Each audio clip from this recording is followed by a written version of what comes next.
Every line in the official report is true and the report is a lie. It runs 11 pages. I've read it maybe 40 times. It says the fire in the Marrow Creek drainage was human-caused.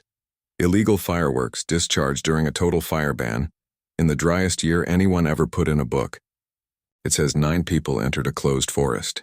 It says panic and darkness and difficult terrain contributed to their deaths. It says 2 of the dead showed injuries consistent with a large animal. A bear, probably. The only 2 bodies left intact enough for anyone to say even that much. It says I did everything I could. Every word of it is accurate. Accurate the way a photograph of a burned-down house is accurate, and tells you nothing about the family that lived in it. Here is what the report does not say. Before the sun came up, 8 people died across 4 miles of burning trail, and the last one to die was not mauled. He was buried, dug into the ground on purpose with hands while I stood in a cold creek and watched. I want you to sit with that word until the end of this because everything I'm about to tell you is walking toward it. Buried. My name is Abel Marsh. I was the ranger. I'm the only one who walked out of that canyon. I'm 61 years old. My lungs are about finished, and I've decided I would rather have somebody carry this than carry it alone into the ground. You can believe me or not. It doesn't change what walked out of that valley, and it doesn't change what it was walking away from. I'll tell it in order because the order is the only thing that ever made sense of it. But first you have to know 2 things. You have to know the year, and you have to know about my son. I've been a ranger in the Kettle Fork National Forest for 34 years, longer than most of the trees on the rim above my station have been tall. My wife was the last person who used my first name every day, and she left 9 years ago. We had a boy, Caleb. He drowned in Marrow Creek the summer he was 8 in a pool below the old Flume Dam. On a day I was up on Copper Rim with a 2-man crew catching a lightning start before it could get into the Crowns. It was the right call, professionally. I've had 9 years to run the math, and it comes out the same every time. There was a fire, and I went to the fire, and while I was standing in the smoke doing my job, my son slipped off a wet rock a mile from our porch, and the water folded over him and did not give him back. His mother found him. She never once said it was my fault. She didn't have to. She just stopped being able to look at the forest, and then she stopped being able to look at me, because by then I was a piece of the forest. I'd grown into it. One morning she was gone. I don't blame her, and I still most nights wish she'd stayed. 9 years, my boy, in the creek, and then the creek itself went dry. The summer all of this happened, so that the water that took him wasn't even there anymore to hate. I used to walk that dry bed on patrol and think, you don't even get to be a river now. You don't even get to be the thing that did it. I'm telling you about Caleb up front because when I finally understood what was in that valley, I understood it faster than any sane man should have. I recognized it. Part of the horror for me was how quickly I knew. Hold on to that. And hold on to one more thing, a small one. The creek being dry. I'll come back to it. And when I do, I need you to already know it in your body. That the water was gone. The year, fast because you need it, and then we're moving. Snowpack came in at 1/10 of normal and was gone by April. By June, the dead and down fuel was reading drier than kiln-dried lumber. And the whole country had that resinous sweetness in the air you smell right before a forest decides to burn. Marrow Creek, a real creek, cold and loud every year I'd known it, was a bed of white stones. There were pools that had been deep enough to lose a grown man in, and they were cracked mud with dead toads curled in the bottom like commas. We went to a full closure the 3rd week of June. The big one. The one that shuts the gates. No fires, no smoking, no engines off the maintained roads, no fireworks, and no public entry into the Marrow Creek unit at all. For anyone, for any reason. That drainage had been designated old-growth conservation land back in the 90s, and the terrain in there is a death trap the second a fire gets running uphill. One road in, steep walls, a canyon that funnels wind like a chimney. If you were a fire and somebody let you into Marrow Creek on a July afternoon, you would think you'd died and gone to heaven. I hung the closure signs myself. I chained the gate on Road 19 myself. I remember the padlock was hot enough to burn my fingers at 10 in the morning. And I want you to notice the quiet. It matters later. A drought hushes a country. No jays, no creek, no wind in the pines ocean noise. The living things that can leave. The ones that can't go silent and wait, to outlast it or to die. So the forest was already holding its breath before any of the rest of it. The silence wasn't the monster's doing. The silence was ours. I found the cut chain on the afternoon of July 3rd. Not picked. Cut. Bolt cutters, chain dropped in the ditch, gate swung wide enough to drive through. Wide tires in the road dust. More than one vehicle going in and not coming out. 2, maybe 3 hours old. I stood there a minute in the heat with the cut chain in my hand. It was 104 degrees. The air had a grain to it. A fine dry static like the whole forest was a struck match held half an inch from the box. I tried the radio and got a fragment of a voice, and then nothing. Marrow Creek is a hole in the coverage. The canyon walls eat the signal. I logged the time, 4:52 p.m., noted that I was proceeding to investigate, and understood exactly what that meant on a 4th of July weekend. The nearest deputy was 40 minutes out on a good day, and every deputy in the county was already buried in the valley towns. Then I did the thing I've asked myself about 10,000 times. I went in alone. I want to be careful here, because it would be easy to make myself a fool or a hero, and I was neither. Going in alone was correct. You do not wait 40 minutes with an illegal party lighting fireworks in the driest fuel in the state. Every minute you wait is a minute closer to an ignition you can't take back. I did the right thing. I did the right thing, and it damned all of us anyway. If there's a lesson in the whole account, maybe it's that. The forest does not care whether you were right. Right is a human idea. The fire doesn't read your log.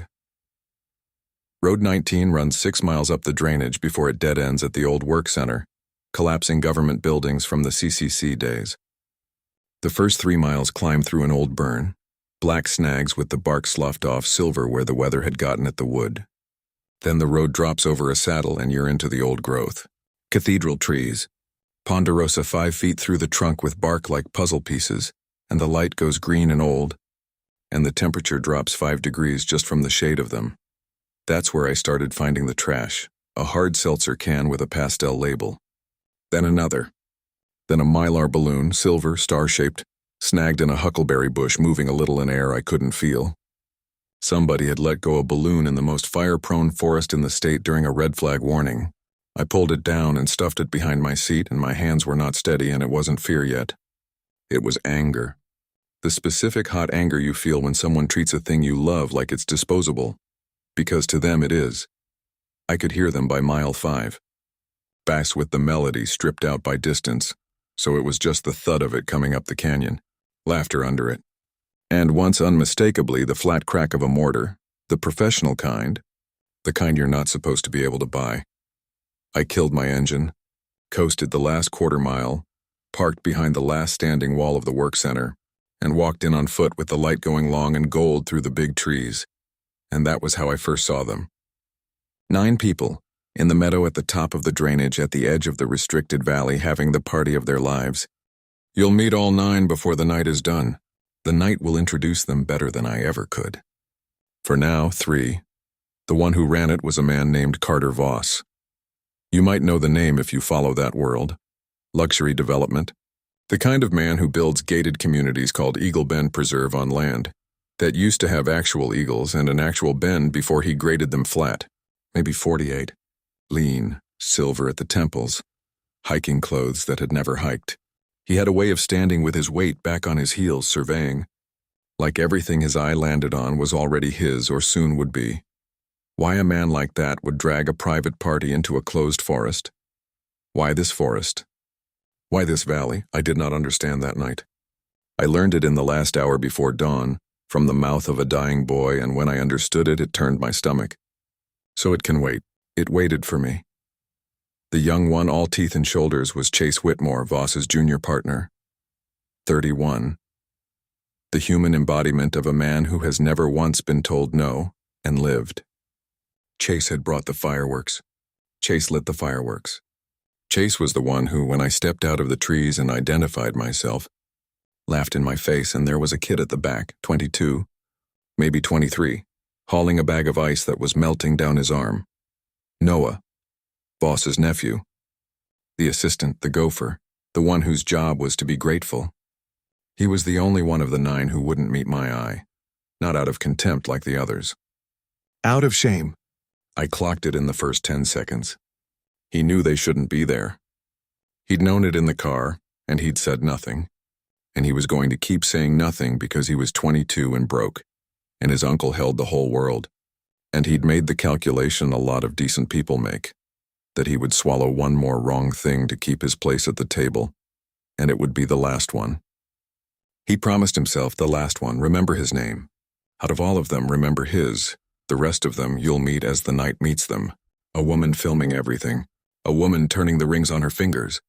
A compact, tattooed man at a folding table, who was the only one watching the tree line. A man at the edge with a real gun and a real way of carrying it. A commissioner. A girl too drunk to stand still. One of the fires they had going. Actual open flame. 2 rings of it in a total closure on the 4th of July. In the driest year on record.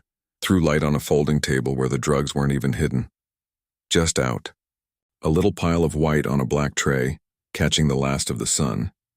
And before I ever stepped out of the trees, I watched the drunk girl, Bree I'd learn, the young half-sister of Voss's wife, catch a ground squirrel that had come in for the food, hold it up by the tail shrieking with laughter, touch a lit sparkler to it, and let it go running and smoking into the dry grass. And everybody laughed. And nobody thought about the dry grass. I stood in the trees with my jaw locked so hard my teeth ached. I mention it because I want you to understand. These were not sympathetic people. I'm going to make you feel sorry for what happened to some of them anyway, because I'm honest and because horror doesn't check your character before it takes you. But they were not good. The only innocent things in that whole valley that night were not human. I didn't know that yet either. I stepped out of the trees and put on the voice, the flat, official voice, and said, "Folks, this is a closed forest. I'm going to need everyone to shut it down and pack out right now. I've turned a lot of people around in 34 years. Most of them, once they see the badge and hear the word closed, grumble and go, relieved a little underneath to have the decision taken away from them. These people were a different animal. I understood that inside a minute."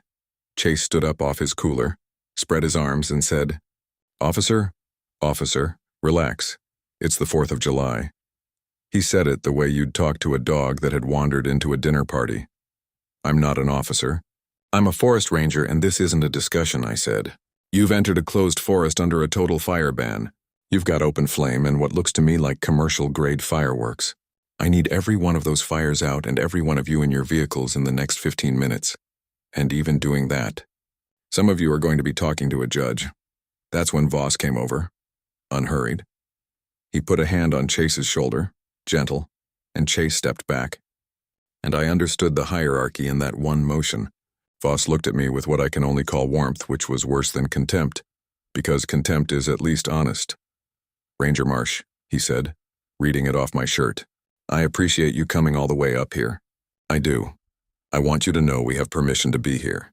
There's a process underway. This unit is being released. It's essentially already released and we're celebrating a little early. There are people at the district level who are aware. The commissioner can speak to it. And a woman came over then and did the thing. The fatal thing. She pulled rank on me in my own forest. Her name was Diane Kessler, and she was a county commissioner who sat on the regional advisory board. The board with oversight of exactly the kind of land designation Voss wanted lifted. She'd taken his money for years. She'd greased the release. She'd leaned on a supervisor 2 levels above me to look the other way at a closure. She thought of herself, I'm certain, as a practical person doing practical favors. She told me she'd spoken with my supervisor's supervisor. She told me, and I remember the exact phrasing, because it's carved into me, that I should think very carefully about how I wanted this evening to go for my career. Here's the thing they didn't understand. None of them. And it's the same thing that would kill them. They thought the danger in that valley was bureaucratic. They thought the worst thing that could happen was a citation, a lawsuit, a bad news cycle. They were fluent in that kind of danger. They'd been swimming in it their whole lives, and it could always be managed, bought, delayed, spun. So when a man in a green shirt said danger, they heard inconvenience. And they knew how to handle inconvenience. I told her the release wasn't final and no paper had crossed my desk. And that even if it had, a land designation doesn't turn off a red flag warning. And fire doesn't care whose name is on the deed. I told them what a mortar shell does when it lands in cured cheatgrass. I told them about the one road out, and what happens to that road if a fire gets below you in a canyon. I was calm. I was specific. I have replayed that conversation 10,000 times looking for the words that would have worked, and I don't think they exist. I was talking to people who had never in their lives met a consequence they couldn't pay their way out of. Language to them was just another tool for managing me. The woman with the cameras had turned one on me the whole time. Sky, 2 million followers, a ring light on a battery pack, narrating me softly to an audience that wasn't there. So this is so crazy, you guys. A park ranger just showed up. The tattooed man at the folding table said nothing. But when my eyes went to him, he gave me a small nod, and I understood that of all of them, he was the only one who took me seriously. And that he took me seriously because he was a professional at danger himself. And I understood, too, that he wasn't going to help me. Boss's wife, Celeste. Beautiful in a maintained way, the kind of beauty that's a full-time job, stood near the lights turning the rings on her fingers around and around. A big cushion-cut diamond and a stack of eternity bands. Keep your eye on those hands. I did all night without knowing why yet. The man with the gun watched me from the edge with his arms crossed and his hand near his hip, and Noah stood behind all of them, holding his bag of ice, and for 1 second I thought he might say something. He looked at the ground. I gave them the deadline in writing.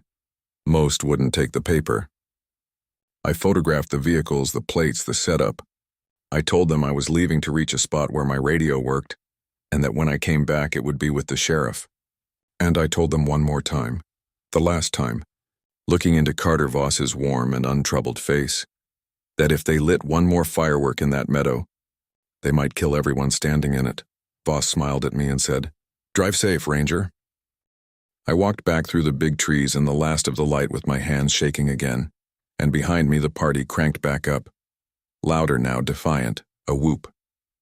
I'd gotten maybe 2 miles back down, into the old burn where the snags stand, when the first mortar went up behind me and lit the whole rearview mirror white. I stopped the truck. I got out.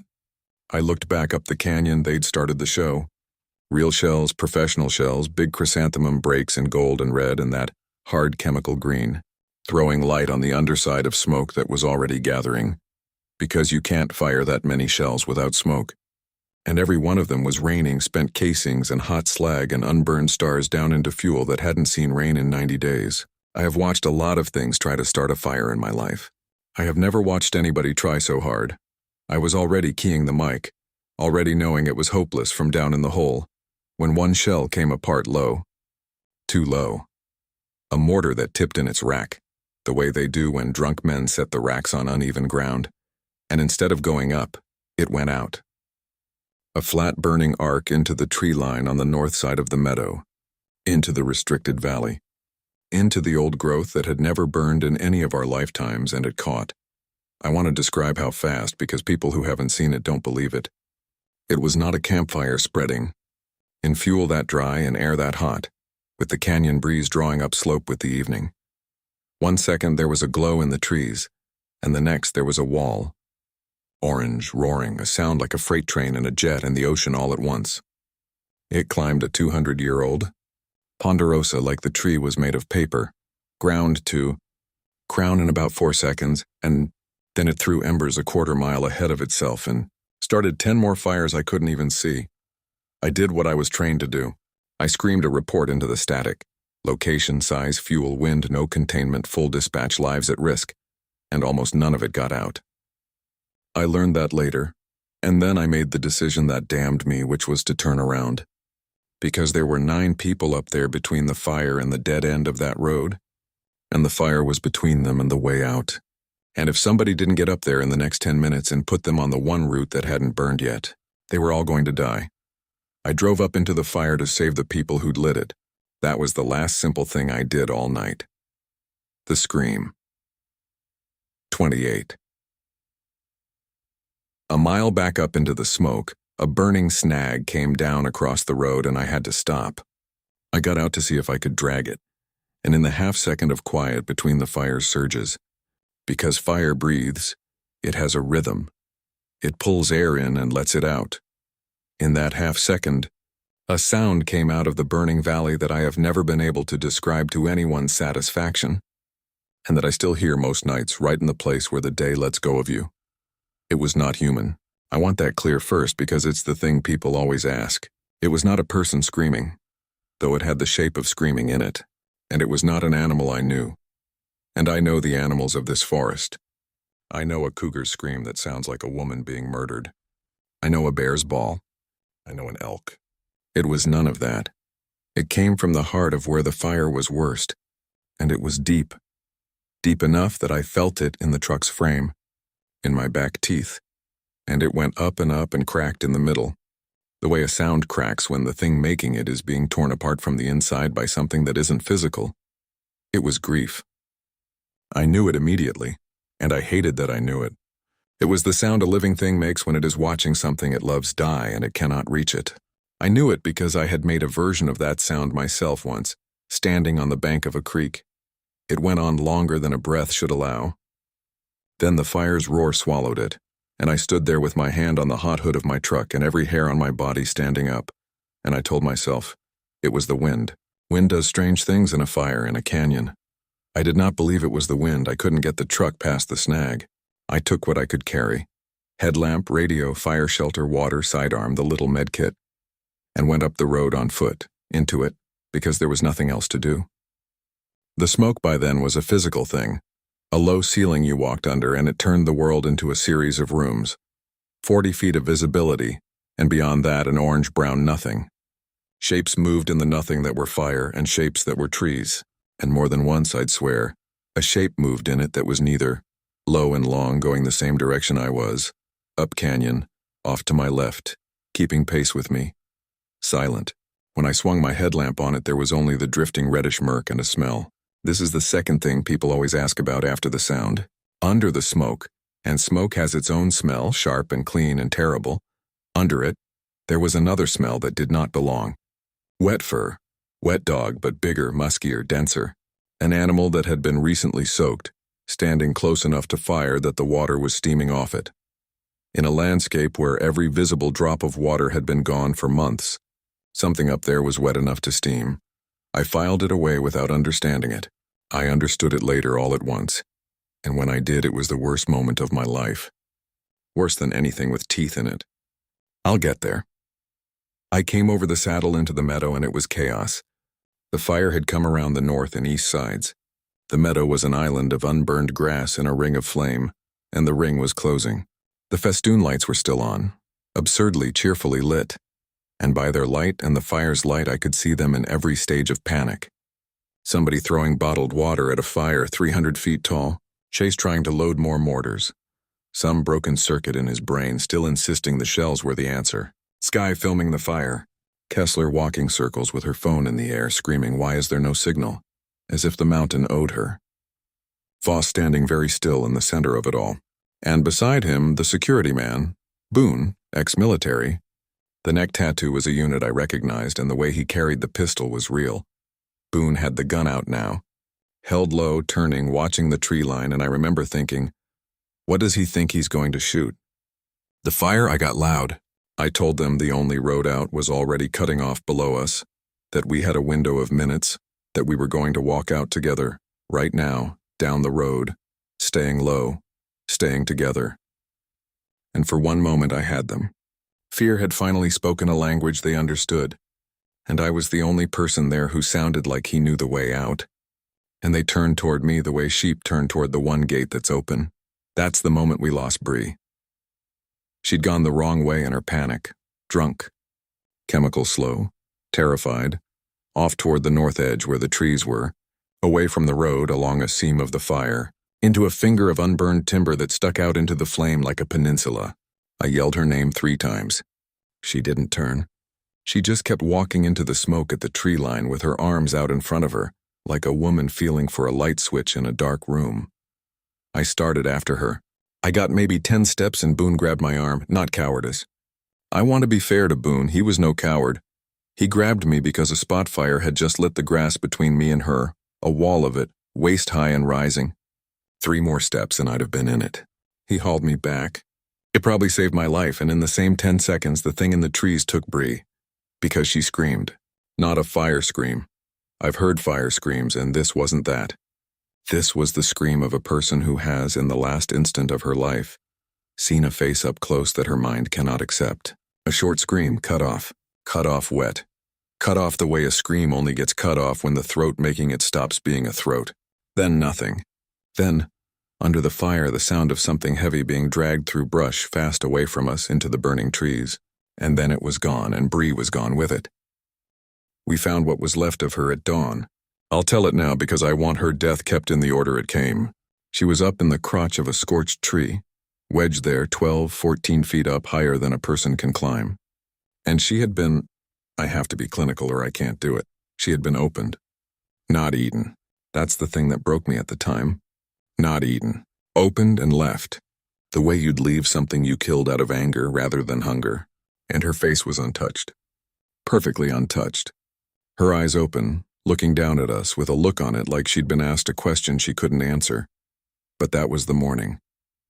That night all we had was the scream and the dragging and the silence after. And Kessler said, in a small voice completely unlike the one she'd used on me an hour before, "What was that?" I didn't have an answer. I got the survivors moving down the road before the fire finished closing the canyon. But I looked back once at the tree line where Bree had gone, and in the smoke, for less than a second, there were two eyes. They were low, no lower than a man's, and they were amber, lit from the fire behind me and from something behind them, set wide, wide apart in a head I could not see the edges of. And they were not the eyes of an animal afraid of the fire. Every animal in that forest was running from the fire. These eyes were sitting still inside it, watching us, and there was a patience in them that I have never seen in a wild thing and never want to see again. We started down. We didn't all make it down, you know that already. But I have to tell you about the den, because the den is the hinge the whole night turns on, and I found it in the middle of the retreat, and after I found it I understood everything and could save no one. Road 19. Going down has a switchback where it crosses the head of a little side drainage, a seep, a place where in a normal year there'd be water and skunk cabbage, a green, wet secret pocket in the forest. As we came around that switchback, the 8 of them ahead, me sweeping behind because that's the job, you don't leave anyone behind, you sweep. The wind shifted the way it does at a fire's edge and pushed the smoke off that seep for just a moment. The seep had burned. First thing in the whole valley to burn. The fire's initial run had gone right over the top of it, and down in the bottom of it in the roots of a huge old fallen cedar that had made a kind of cave, a hollow, a sheltered dry place. There was the den. I knew what it was before my mind would say the word. Bedding. Matted grass and moss and fur. A lot of fur, gray and brown, packed down into the bowl-shaped animals make a bed. Old bones gnawed a midden of them, deer and elk mostly. The leavings of something large that had lived there and hunted from there a long time. And there were the small ones. There were 3 of them. They were burned. They had died in the smoke first, I hope, I have to believe, curled together in the bottom of the den where their parent had left them, thinking it was the safest place in the world. The deepest, dampest, most hidden place, and the fire had come over the top and taken all the air. I'm going to tell you what they looked like once, and then I'm never going to say it again. They were the size of large dogs, big for pups, but pups. The proportions all wrong for adults, the heads too big, the limbs too long and loose the way young things are, fur where the fire hadn't taken it, gray and brown, thick. The back legs longer and heavier than a dog's, built for standing. The front limbs longer than they should be, ending in, I made myself look, ending in paws that were too long, too articulated, with something like fingers in them. And the faces, the little burned faces, were long, muzzled canine, and the eyes closed were set forward. Forward like ours, like a thing that looks at the world head-on and thinks about it. And standing there I understood the smell, the wet fur steaming. When the fire started, the parent, I'll call it the father, I have my reasons and you'll have them too. The father must have gone to the last water in the whole drainage, some hidden spring I don't even know, and soaked itself and come back. Again and again, dripping, trying to carry water in its own fur to a fire the size of a canyon, running back and forth between the last spring on the mountain and its burning den, wet, steaming, useless, while its children suffocated 20 feet away behind a wall of flame it could not cross. That was the shape keeping pace with me in the smoke. And that scream, that grief scream out of the fire, that was the sound it made when it finally reached the den and found them. I knelt at the edge of that seep, with the fire on the ridge above me and 8 of the worst human beings I'd ever met stumbling down the road ahead, and I looked at 3 burned children curled in a bed their father had made. And I want to tell you what I felt, and I can't, except to say that I have knelt on the bank of a creek and looked at my own dead child. And this was the same. It was exactly the same. It was a father's whole world, ended in an afternoon, because he'd trusted the wrong place to be safe, and I knew, kneeling there, with a certainty that came up from somewhere below thought, that the thing in the smoke was not going to stop, that it could not be reasoned with or outrun or shot, that it had lost everything and had nothing left in the world except us, the ones who did it, and all the time in the world to make us pay, and that I was, God help me, on its side. That's the part I've never told anyone. When I understood what it was and what we'd done to it, some ancient part of me came to attention and saluted it. Some part of me, and the part that stood on that creek bank 9 years ago, looked at that grieving father in the smoke and said, yes, yes, do it. Make them understand. I got up. I got moving. Because whatever I felt, I still had a duty. And duty and feeling are different things, and I have spent my life choosing duty over feeling, and it has cost me everything I ever loved. I did it again that night. I went down that road to try to save the people I hoped, in the dark of myself, the thing in the smoke would kill. I am not a good man. I'm just a man who does the job. I want that clear before I tell you the rest. 3 of us would reach water by dawn. Only 1 of us would cross it. If you're still with me, stay. Subscribe if you want. It matters to the people who post these, but stay. Because the next part is the reason I'm telling any of this. The road was gone. We came down the last long straight and the fire had jumped it below us. The whole lower canyon was alight. Both walls and Road 19 ran straight down into a throat of flame. My truck was already burning.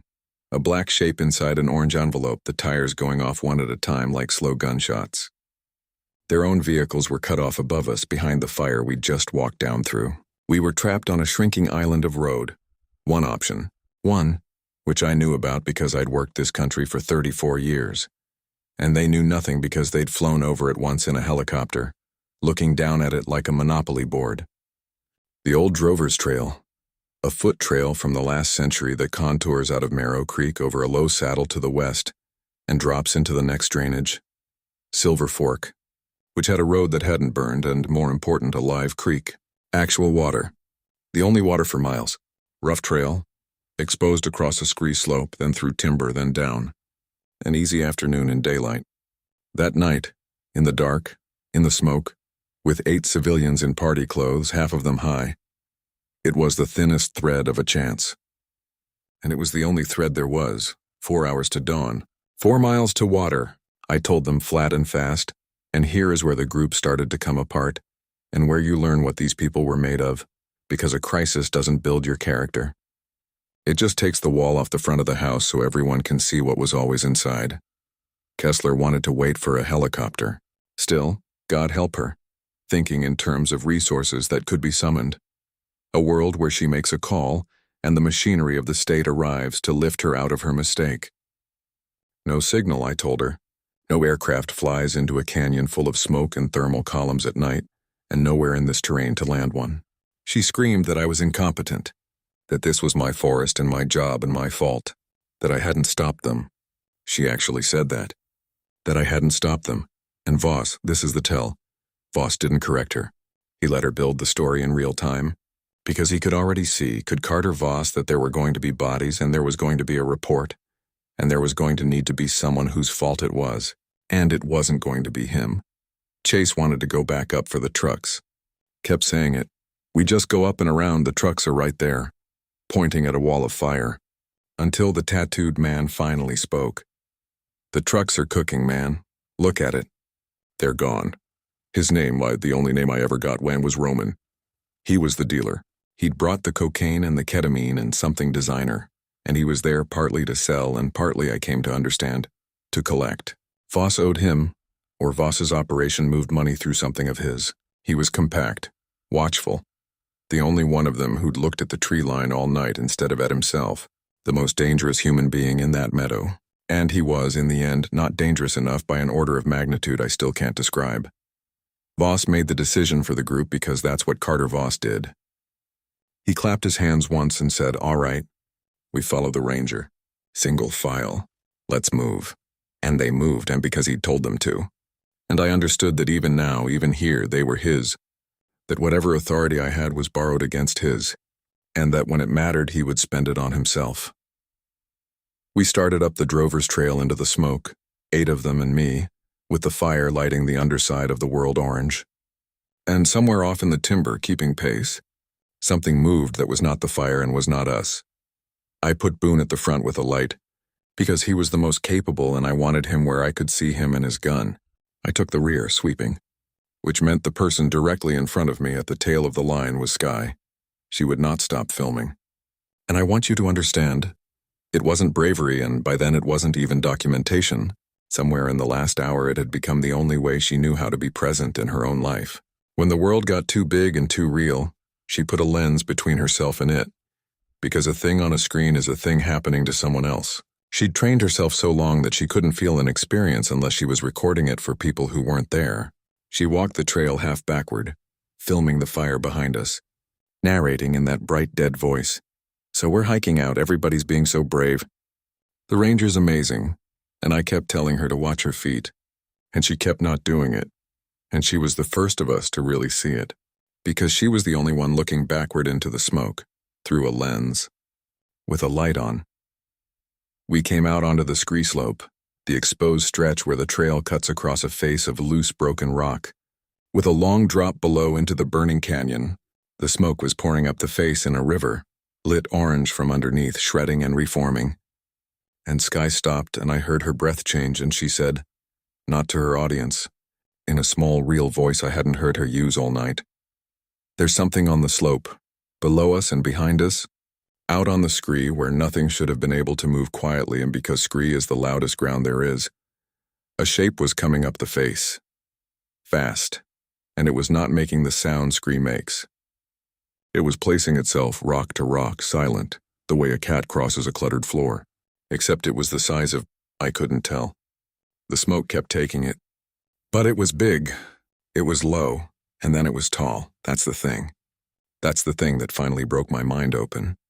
I watched it come up the slope on 4 legs, loping wrong, the back end higher than the front. And then it reached a shelf of rock and it stood up. It rose onto its back legs to look over the shelf at us, and against the orange smoke I saw it in silhouette for 1 full second. Upright, taller than a man. The long dropped line of the muzzle. The ears, the long arms. Then the smoke closed and it was gone, and I was not sure. I have never been sure whether I'd seen it or whether my grief in the fire had drawn it for me out of smoke and wishing. Skye was sure. Skye had it on camera, and Skye did the thing that killed her, which was the truest expression of who she was. She saw the most frightening thing a human being can see, a thing that should have sent her running, and instead she stepped toward it. Off the trail, out onto the loose rock, holding the camera up, to get the shot. Because a thing that terrible captured was worth more than her life to her, was in some way more real than her life. I don't think she was even afraid at the end. I think she was thrilled. I think she believed she was about to own the most important footage in the world. "Skye," I said, "get back on the trail." She took 1 more step filming, and the scree moved.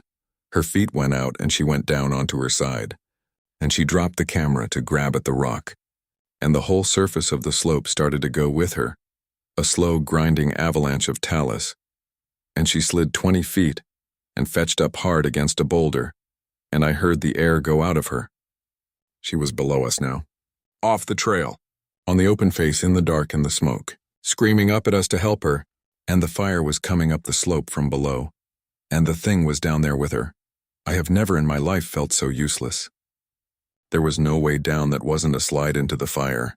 I got on my belly at the trail edge and reached and was 10 feet short, 20. Boone came back and we made a chain and were still short, and the rock kept sliding under us trying to take us too. And Skye screamed and then her screaming changed. Because the thing reached her first, I couldn't see all of it. The smoke, the dark, the angle. I saw enough. I saw it come across the face to her the way it had come up the face, silent, sure. And here is the detail I have never been able to put down. The detail that told me what I was dealing with. It did not maul her where she lay. It picked her up. It got her by the shoulder in its jaws, and it lifted her a grown woman, the way a cat lifts a kitten, almost gently, and it carried her a little way along the face, deliberately out of the fire's path, to a flat place where it had room and time, and it set her down. And only then did it begin, and what it did to her there in the orange dark it did slowly, and she was alive for a lot of it. The last of sky that came up to us on that slope was not a scream. It was a wet, worrying, tearing sound, and under it the whole time the creature's own sound. That low grieving note, a thing killing and mourning in the same breath. Boone emptied half a magazine down into the smoke. I don't think he hit anything. The sound went on. We left her. We had to. There was no down and no back, only forward over the saddle. And behind us on the scree the grieving sound rose and fell, and I understood something new and terrible about what was hunting us. It was in no hurry. It had all night. It was, Sue, in the most exact sense of the word, savoring this. Not out of cruelty. Out of grief. The way a grieving thing will hold the moment of its revenge, because the moment of revenge is the only thing left that connects it to what it lost. Her camera survived. A hotshot crew found it in the ash 3 days later, wedged in the scree, the card intact. I've never watched the footage, and I never will. I was there for the sound. The picture would only take one more thing from me that I can't get back. Over the saddle a little after midnight, though time had come off its hinges by then, the trail dropped through a stand of unburned timber toward Silver Fork, and for a stretch, a blessed stretch, we were out of the worst smoke, and the fire was behind the ridge, and it was almost dark, real dark, mountain dark, and we let ourselves hope. That was the cruelest thing the night did to us, letting us hope in that timber, because the thing had come over the saddle too. Of course it had. It knew this country better than I did. It was born in it. It had denned in it. It had hunted every yard of it for years. That was the whole horror of it. We were fleeing through its house. It got ahead of us in the dark, and it started to work us. And this is where the psychology of it began, the part that was worse than the teeth. Small sounds now, not the grieving sound. A branch cracking off to the left. A rock rolling off to the right. A low huff ahead. It was hurting us, moving us, testing which way we'd break. And the group, which had held together out of shared terror, began to shred. Because terror only bonds people up to a point, and past that point, it does the opposite. It turns every other person into a slower animal you can put between yourself and the dark. Roman understood the new game first, because Roman was a predator himself, and recognized the logic. We'd stopped in a little clearing to count heads, and let me count them for you the way I counted them then on my fingers, because I kept losing count, and the losing count was its own horror. Voss, Celeste, Chase, Kessler, Boone, Roman, Noah, and me. 8. Down 1, and the sound circled us, and Kessler prayed, and Celeste shook, and Chase swung a flashlight at every noise. And Roman sidled up next to me and Noah, quiet, calm, and said under his breath only to me, "It's picking us off from the outside in. Tail of the line. Edges. You want to live? You get to the middle, and you keep somebody on the outside." And then he looked at Noah, at the kid, sizing him the way you'd size a sandbag. I stepped between them without thinking about it. Roman looked at me, shrugged, "Your funeral," and drifted back toward the center of the group where Voss was. I want to be fair, even to Roman. Tactically, he was completely right about the thing's method. That's what made it so obscene. That the correct read of the situation was use the others as bait, and the only people capable of reading it correctly were the ones cold enough to act on it. The night rewarded the worst of them with insight and punished the rest with confusion, for a while. But the thing was smarter than Roman. That was the lesson of Roman's death. And it was a lesson the thing seemed almost to teach deliberately, like it wanted us to understand, before the end, that our cleverness was nothing. 20 minutes later, strung out on the trail, Roman ran his play. He'd positioned himself in the middle third, people ahead and behind, exactly as he'd said. Chase was behind him. The sound started closing, branch cracks nearing on the right, and Roman stopped short, so Chase walked up on him, grabbed Chase by the jacket, and shoved him hard off the trail to the right. Toward the sounds, toward the dark, sacrificing him, buying himself the seconds it would take the thing to take chase. Except the thing wasn't on the right. The sounds on the right were a rock. I mean that literally. I found the fresh divot afterward where it had pried a stone loose and the stone downslope where it had landed. It had learned to make a noise in one place and be in another. It had watched us run from sound and it had started manufacturing sound. Misdirection. The thing was on the left. It had been waiting, low, in the dark on the left for exactly this. For the group to convulse, for panic to open a gap. And when Roman shoved Chase right and lunged left himself, into what he thought was the safe side, he lunged directly into it.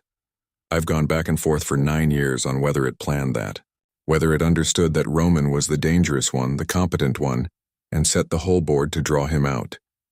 I know how it sounds, but I watched it learn other things that night in front of me in real time, and by the end you can decide for yourself how much of a mind was in it. All I know is that Roman, the most careful of them, the one who correctly understood the entire situation, died first of the men. And died because his correct understanding walked him straight into the one thing it hadn't accounted for. That the animal was reading him exactly the way he was reading the animal. It took him at the throat and it took him fast. Faster than Sky. No savoring this time, and I've wondered since if that was a kind of respect. If it killed Roman quickly the way you'd quickly kill a dangerous thing you didn't want to give a chance. A grunt, a wet crunch, cartilage, the specific sound of a windpipe. A drumming of heels. Done Chase, who Roman had just tried to feed to it, scrambled up out of the brush screaming and ran back to the center of the group, to the exact spot Roman had just vacated. And nobody said anything. Nobody said he just tried to kill you. We were past that. We were in a place where what a person had done 10 seconds ago no longer connected to anything, and where the group had become a single panicking organism trying to keep its soft parts in the middle. We found Roman at dawn too. He was the one whose wounds the medical examiner would eventually describe as consistent with a large predator, but showing, and I will never forget the word, an unusual degree of deliberation. The throat was a kill, clean, efficient, but there were other wounds after he was dead, and they were not feeding. His hands. It had done something to his hands. Both of them. The hands he'd used to shove Chase toward the dark. I won't describe it past that, but I stood over him in the gray light and understood that this was not an animal that killed and moved on. This was something keeping a ledger. And the cold came all the way up into my chest, because a creature that keeps a ledger cannot be appeased and cannot be outrun. You can only be on the right or the wrong page of it, and every one of us but me was on the wrong page. After Roman, Boone tried to take control, and Boone's death is the one I think about when I want to feel truly small, because Boone did everything right. Everything a competent, brave, prepared man is supposed to do, and it made no difference at all. He found us a defensible position fast, a place where the trail passed under a low granite overhang. A half cave. Rock at our backs and above us, one open side, so the thing could only come from one direction and couldn't drop on us. Genuinely good thinking. He put the 7 of us in there and took the open side himself, with the pistol and the flashlight, and set up to hold the door. Nothing comes through me, he said.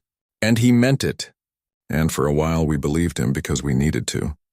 And the belief was its own trap because it made us stop, made us stay in one place. And a thing that has all night wants nothing more than for its prey to stop in one place. Boone held the door for maybe an hour. And in that hour the thing studied him. That is the only word. It came to the edge of the flashlight's reach over and over at different points along the arc of the open side. And each time Boone swung the light and the gun onto it, it was already gone. And each time it learned something. It learned the reach of the light.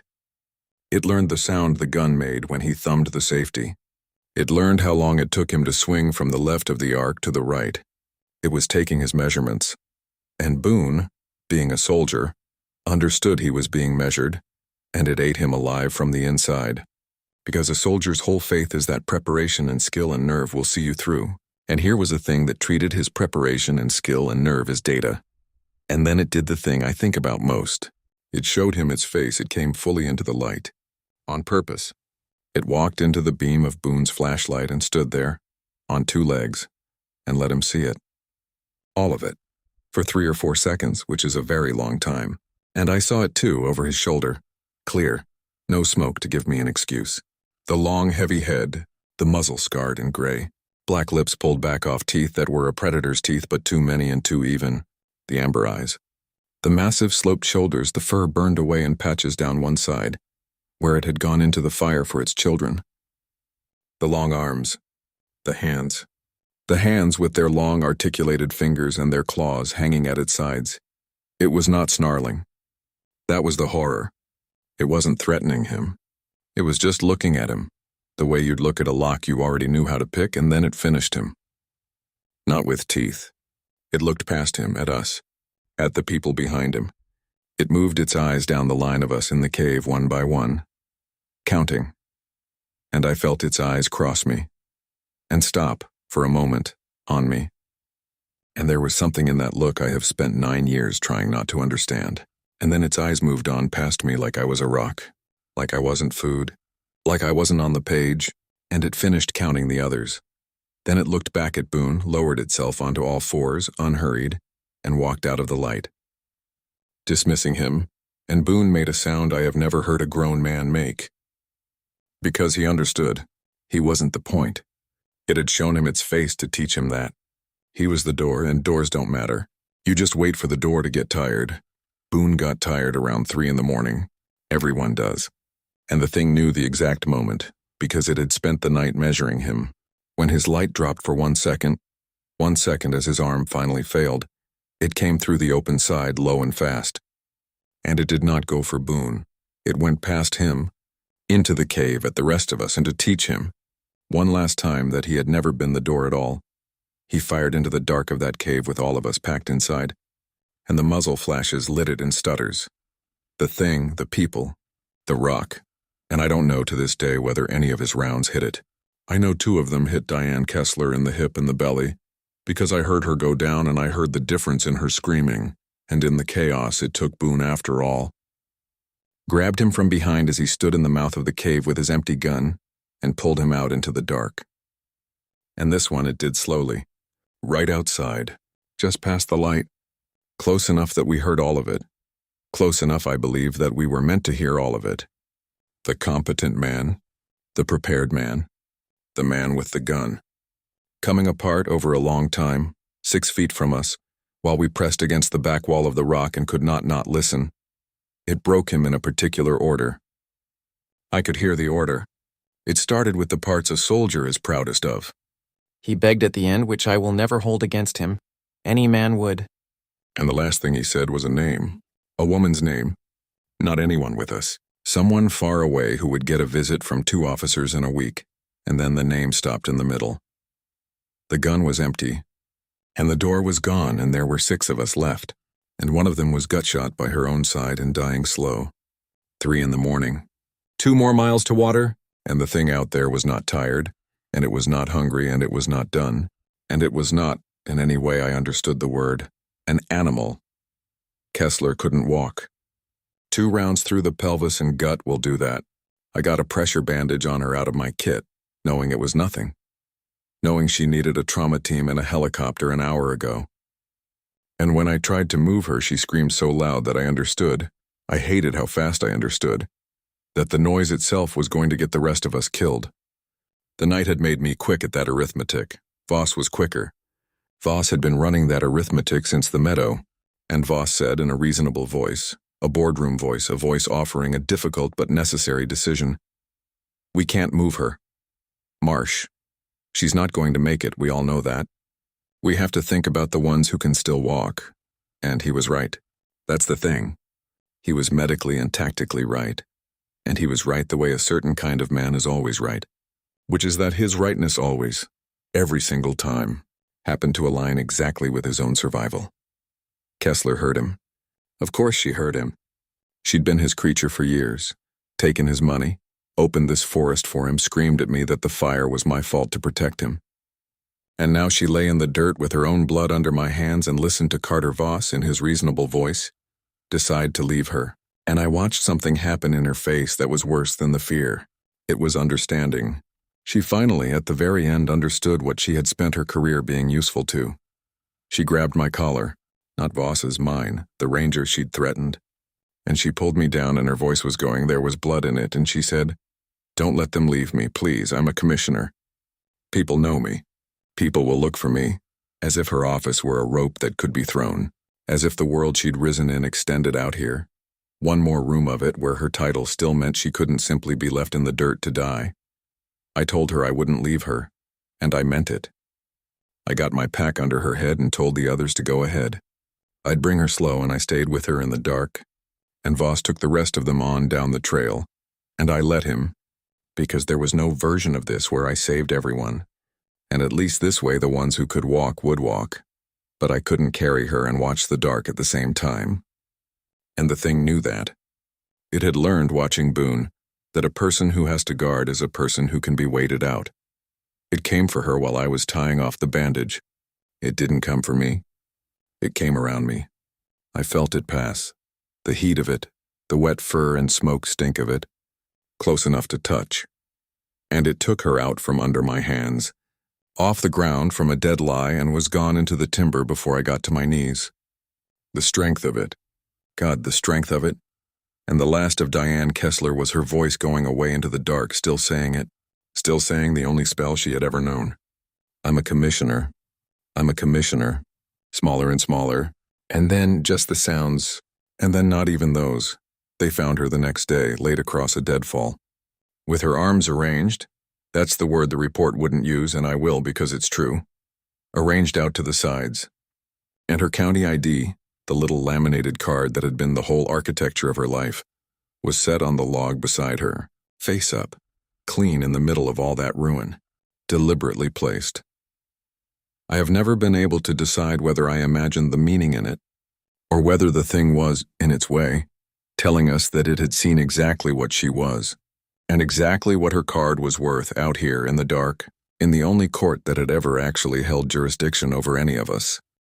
I caught up to the others where the trail dropped into the last timber before Silver Fork. Count with me. Voss, Celeste, Chase, Noah, and me. 4 of them and me, and it was there in that last timber that the fire caught up with us too, and took Chase. Extreme fire throws embers ahead of itself.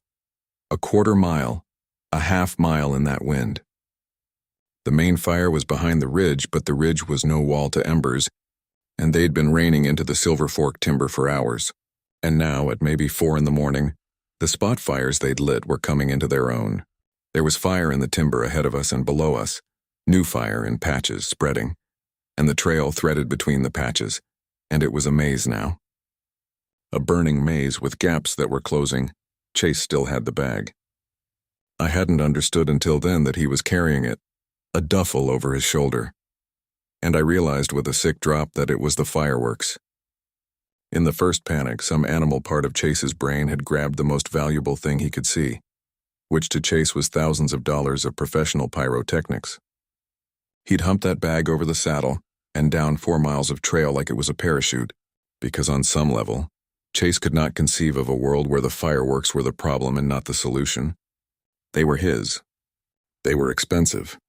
You don't leave expensive things, and the thing hurted him. I watched it happen, and I could not stop it.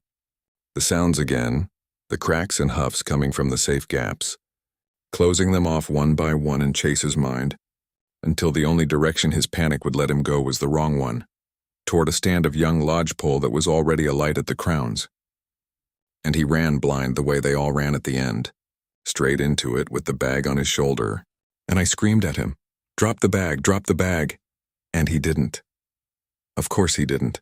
A burning branch came down, or an ember found the duffel, or the heat alone did it, and the bag went off not all at once. That was the worst of it. Fireworks in a bag don't detonate. They cook off one after another. And Chase was inside it. He was wearing it when it started, the strap across his chest, and it lit, and his fingers wouldn't work the strap, and the shells started going off into him and out of him, mortars firing sideways into the dark and into him, and he ran burning, lit from inside his own bag, a running man throwing colored light in every direction, golden red and that hard chemical green, the exact colors that had started all of it. A one-man finale, crashing through the burning timber, screaming, until he went down and the screaming stopped, and the bag kept going for another minute, popping, shrieking, throwing beautiful light over a shape on the ground that had stopped being a shape I could look at. The thing never touched Chase.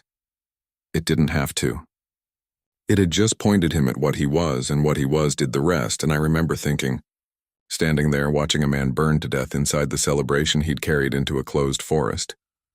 This was the truest thing the night had shown me yet. The creature wasn't the monster. The creature just kept turning us around until we were facing what we'd carried in, and then it let us walk into it.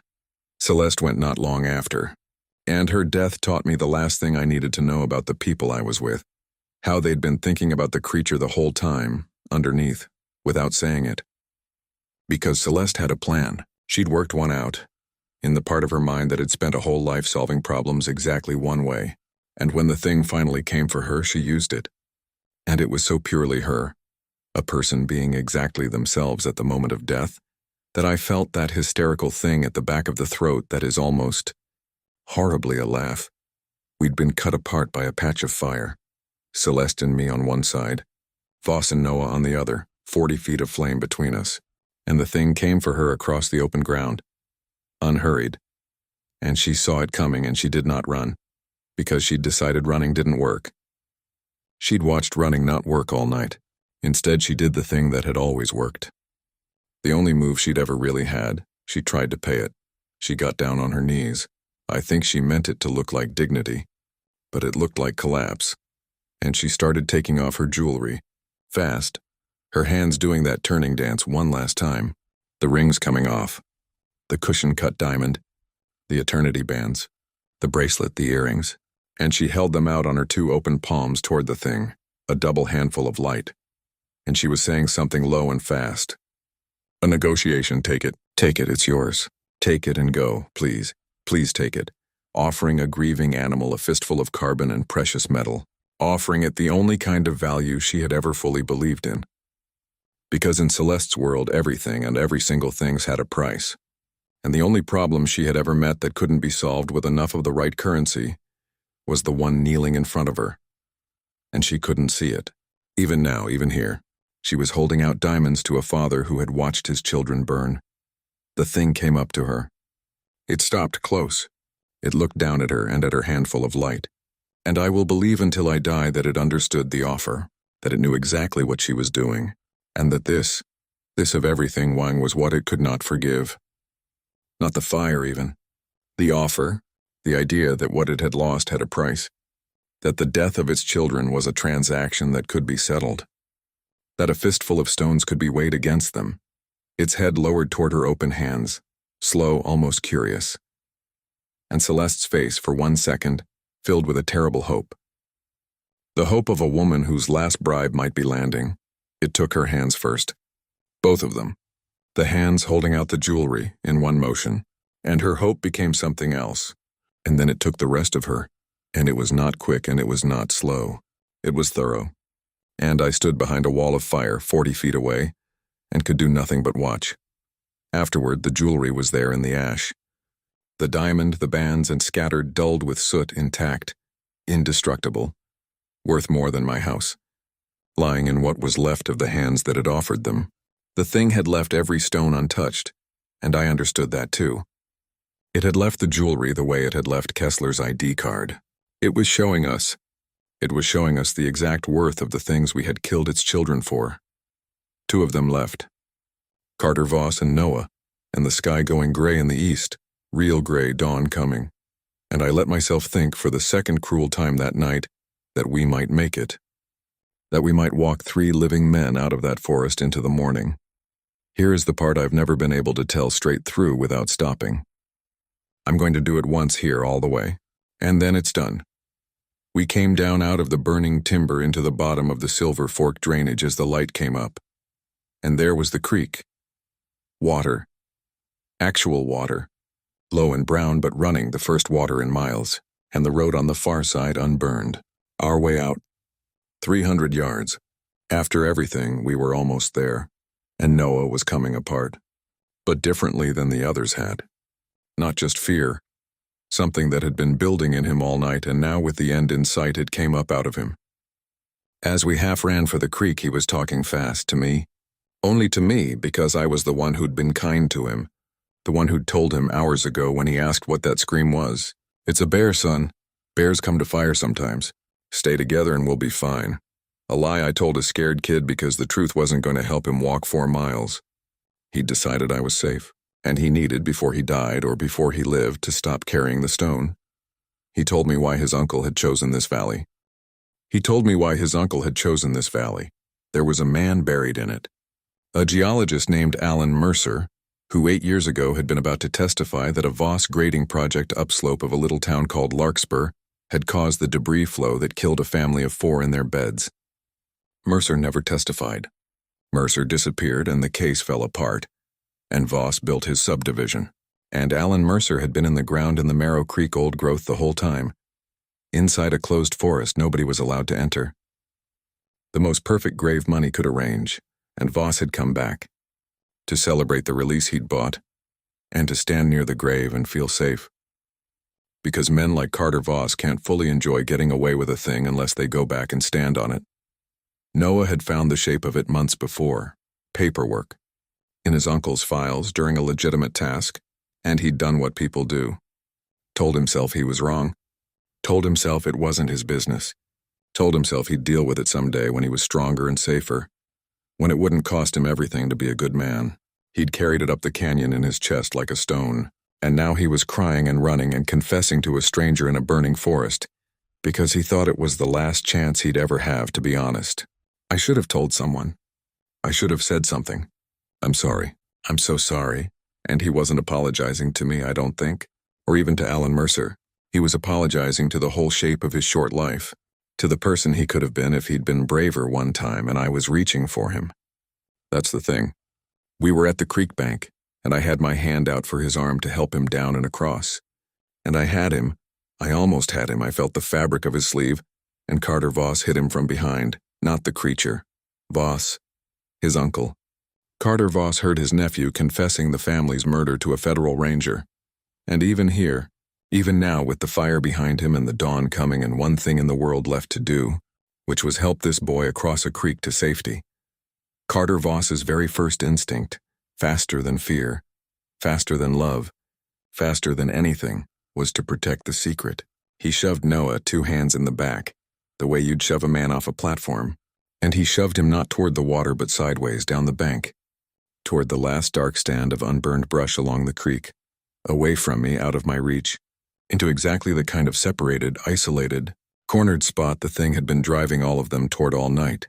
He did it on purpose. He fed the boy to the dark to keep him from finishing a sentence, and the thing was there. Of course it was there. It was always exactly where the worst of us sent the best of us. I went down the bank after him. I want that known. I went down after him and I got a hand on him in the brush in the gray half-light, and for 1 second we were both there, both alive, my hand around his wrist, his eyes on mine, and I was pulling, and then the thing had his other side, and it was so much stronger than me, so much stronger than any idea I'd ever had of strength. And there was a moment, a full moment, and where I was pulling Noah one way and it was pulling him the other, and the boy was stretched between us, looking at me. And I looked into that thing's face from 3 feet away, the amber eyes, the burned side of it, and I did something I've never told anyone. I spoke to it. I said, and my voice didn't sound like mine, I said, "Not this one. Please, not this one." He's like, and I couldn't finish it. I couldn't say the word. But I think I meant he's the young one. He's the one who didn't understand. He's a child. You know what it is to lose a child. Don't make one where you don't have to. And the thing looked at me. It stopped pulling. For 1 second, 1 full second, it held still, with Noah stretched between us, and it looked at me, into me, and I felt it reading whatever was written on my face, the 9 years of it. The creek. The boy I didn't save, and I swear to you, I will swear on anything. Something passed between us. Some recognition. One father to another across a species and a night of murder. And I thought, God help me. I thought it was going to let him go. And then Carter Voss up on the bank panicking, seeing his nephew alive and still able to talk, screamed, Kill him and let's go. Meaning, let the thing have Noah. Meaning, finish it. So the secret would be safe and Voss could run for the road. And the sound of that voice, A human voice, screaming for a child's death to protect a lie, broke whatever had been forming in the thing's eyes. It took him. It tore him out of my hands. I had skin under my nails for a week, and it took him back into the brush, and I heard him call out once. My name. He'd learned my name somewhere in the night, and he used it once. Marsh. Not even a scream. Almost a question. Like he was asking me why. And then the brush closed, and there were the sounds. And I knelt in the mud at the edge of the creek with the boy's blood on my hands and did not get up for what felt like a long time. I found him at full light. I made myself. He was the only one I sat with. I won't describe him. Only that his face, like breeze, was untouched and his eyes were open, and whatever question he'd been asking when he called my name was still on it. And I closed his eyes with my thumb the way I'd closed my own son's, the exact same motion, 9 years apart. That is the moment, if you want to know. That is the exact moment the man I used to be ended, and the man telling you this began. Carter Voss ran for the road, while the thing was occupied with the nephew he'd fed to it. He splashed across Silver Fork Creek and went up the far bank, clawing at the dirt. And I'll give him this. The animal will to live in that man was a thing to see. He almost made it look possible. He got across the water. He got up the cut bank. He got to the top, to the edge of the road, to the flat graded surface that meant vehicles and human beings in the end of the forest. And he stood up on it in the gray light. And he turned around and looked back down at me across the creek, and the expression on his face is one I will never forget, because it wasn't triumph, and it wasn't even relief. It was the look of a man confirming that he'd gotten away with it. Again. One more time. The look of a man who had spent his whole life discovering that there was no bill that ever came due, that other people paid, that Carter Voss walked. He looked down at me, across the bodies of everyone he'd brought into that forest. And I watched him decide he'd won, and the thing took him on the road. It had let him run. I understood that watching it. It had let him have the creek and the bank and the road and the whole shape of his escape, had given him every yard of that hope, because it had been keeping him for last. On purpose, because somehow, I don't know how, I will never know how, it knew. It knew this was the one. The father of the fire, the one whose arrogance had opened the gate and lit the match and celebrated in the smoke. A thing keeping a ledger saves the largest debt for the end. It came up the bank behind him without a sound, in the open, in the full gray light, so that for the first and only time I saw all of it clearly.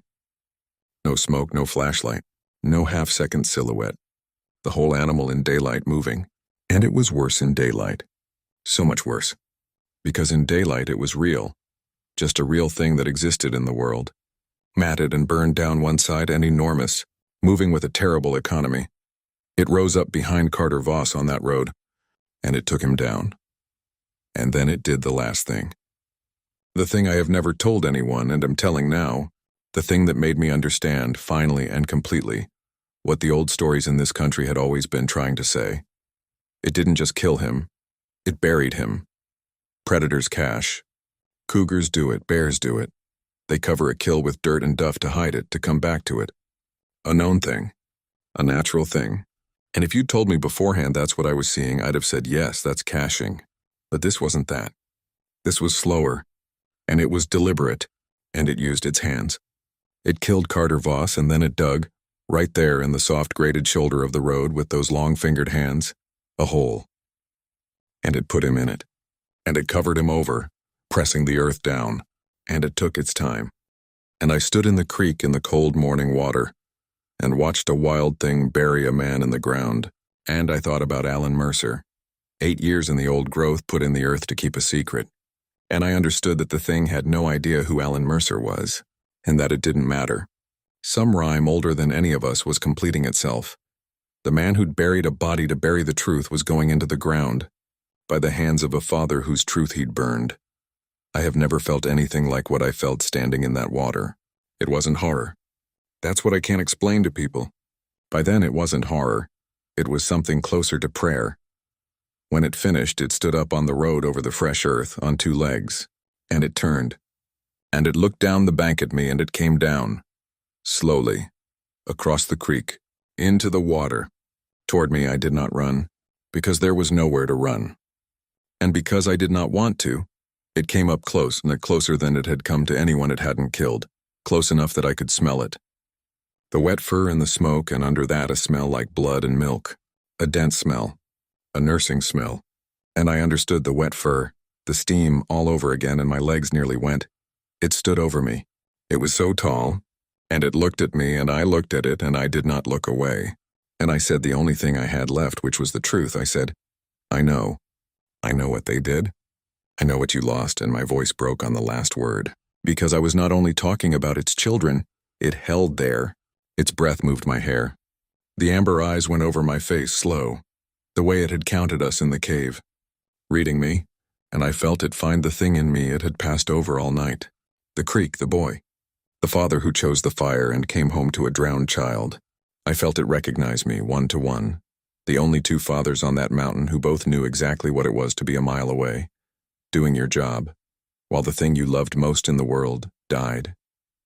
In water or in smoke, and it made a sound, not the killing sound, the other one, the low grieving note, right there 6 inches from my face, so deep I felt it in my sternum.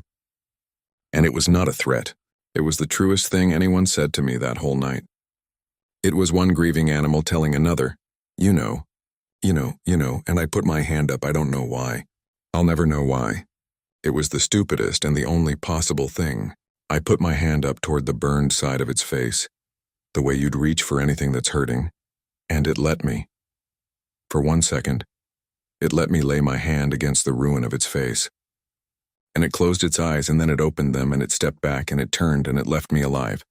That's the whole punishment. Right there. It left me alive. It could have killed me, and it chose not to. And it was not mercy. Do not ever let anyone tell you it was mercy. It understood me too well for mercy. It understood that the worst thing you can do to a father who could not save his child is not to kill him. It's to make him watch. And then make him live. And then make him carry it. And make him the only one who knows the truth. And the only one nobody will ever believe. It looked into me and saw a man already serving that exact sentence, 9 years in. It recognized a fellow prisoner. And it gave me the only gift a thing like that has to give, which is to leave you in your cell. It went back up the bank, past the grave into the burning country, toward Marrow Creek, toward the ashes of its den and its children, on 4 legs, and then at the tree line up onto 2, and it was gone into the smoke. And I never saw it again. I sat down in the creek. The water was very cold. It was the only cold thing left in the whole world. And I stayed there until the sun was up. And the first hotshot crew came down the Silver Fork Road with their chainsaws and their yellow shirts, and found a ranger sitting in a creek at the bottom of a burned canyon, alone, with 8 sets of remains scattered across 4 miles of trail behind him, and no way on earth to tell them what happened that they could ever write down. The fire ran 9 days. It took the old growth, every cathedral tree, the seep, the den, and it took one more thing. When it burned off 8 years of duff and needle cast up on a certain bench, a fire archaeology crew walking the burn that fall found a shallow grave with the cover burned away. And in it, the remains of a man. Dental records made him Alan Mercer, so it all came out anyway. Everything Carter Voss fed his nephew to the dark to protect, dug up 6 months later by the same fire he'd let his people light. He killed that boy for a secret the fire was always going to tell. I've thought about that more than almost anything. Every single death that night, human and otherwise, traces back to people who could not leave a closed door closed. That's all it was. That's all it ever is out here. A closed door, and people who believe closed doors are for other people. The report says a bear. Probably. It says I did everything I could. Every line of it is true. It just leaves out the only part that matters, which is the why. And the why is the whole thing. The why is a father who soaked himself in the last water on a dying mountain and carried it back and forth to a fire the size of the sky, trying to save children who were already gone, and then came out of the smoke and counted the ones who did it, and did not miss a single one. People ask me, the few who know to ask, whether it's still out there, whether a thing like that lives a long time, whether it found another creek, another den, and started again, or whether it just lay down somewhere in the burn after we were all dead and stopped. The way a grieving thing can just stop, I tell them I don't know. That's true too, But I'll tell you what I've never said out loud until now. Every dry summer when the closures go up and the forest gets that hush, that held breath quiet, and the fools come out of the valley towns with their coolers and their fireworks, looking for somewhere the rules don't reach, every dry summer, I drive the closed roads at dusk alone the way I did that 4th of July. And I read the dust for tracks. Most years there's nothing. But some years, there's a track in the ash by the dry bed of Marrow Creek, down where the water used to be, down where my boy went under. And it's too big, and it's got too many toes. And if you look at it wrong in the failing light, it looks almost like a hand, and I don't report it. I don't warn anyone. I get back in my truck and I drive home to my porch where I can hear the wind come dry out of the canyon, and I sit and I listen to the forest holding its breath. And I wait, because they were never warnings about a monster. I know that now. They were warnings about a father, and God forgive me. Go.